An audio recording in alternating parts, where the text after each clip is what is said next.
านการค้นคว้าวิทยาศาสตร์ประจำปี 2026 ได้จัดขึ้นในวันที่ 6 มีนาคม 2026 ที่สโมสรวิทยาลัยเทคนิคการรถไฟหลัก 16 เมืองไซธานีนครหลวงเวียงจันทน์ภายใต้การเป็นประธานของห้องศาสตราจารย์ปริญญาเอกทองสลิดมังนอเมฆรัฐมนตรีกระทรวงศึกษาธิการและกีฬามีนักค้นคว้าวิทยาศาสตร์จากส่วนกลางและท้องถิ่นเข้าร่วมห้องศาสตราจารย์ปริญญาเอกทองสลิดมังนอเมฆได้มีความเห็นว่า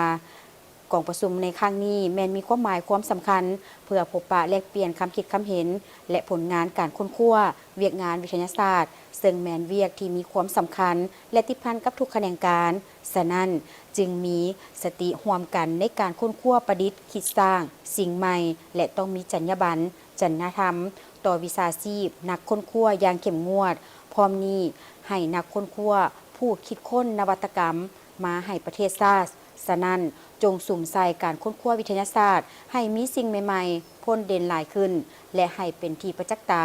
ทั้งเป็นที่ยอมรับทางภายในและสากลให้บรรดาคณะนำทุกขั้นในสถาบันการศึกษาก็คือกระทรวงศึกษาธิการและกีฬาเอาใจใส่สุกยู่และระดมความคิดสร้างนักเรียนนักศึกษาเพื่อให้กลายเป็นนักวิทยาศาสตร์ที่มีความคิดหักศาสตร์หักการค้นคว้าและกลายเป็นนักวิทยาศาสตร์หนุ่มน้อยที่ห้าวหันมีน้ำใจเสียสละมีความสามัคคีมิตรภาพและมีหัวคิดประดิษฐ์สร้างอันทันสมัยในระยะ5 ปีผ่านมารัฐบาลได้สุ่มทุกความพยายามในการปลุกระดมทุกกำลังแหงของภาคส่วนเศรษฐกิจและสังคม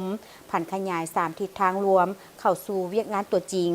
ซึ่งได้เฮ็ดให้บรรดาทิศทางดังกล่าวได้รับการจัดตั้งปฏิบัติประเทศเฮาสามารถบรรลุเงื่อนไขการหลุดพ้นออกจากสถานภาพความด้อยพัฒนา3ครั้งติดต่อกันคือในปี 2018 และปี 2021 และปี 2024 ในท้ายปี 2026 คาดว่าประเทศเฮาจะสามารถหลุดพ้นออกจากสถานภาพโดยพัฒนาประเทศที่มีเสถียรภาพสังคมมีความสงบและเป็นระเบียบเรียบร้อยโดยพื้นฐานในระยะ 5 ปีผ่านมา 2021-2025 เศรษฐกิจคาดว่าจะขยายตัวเฉลี่ยในระดับ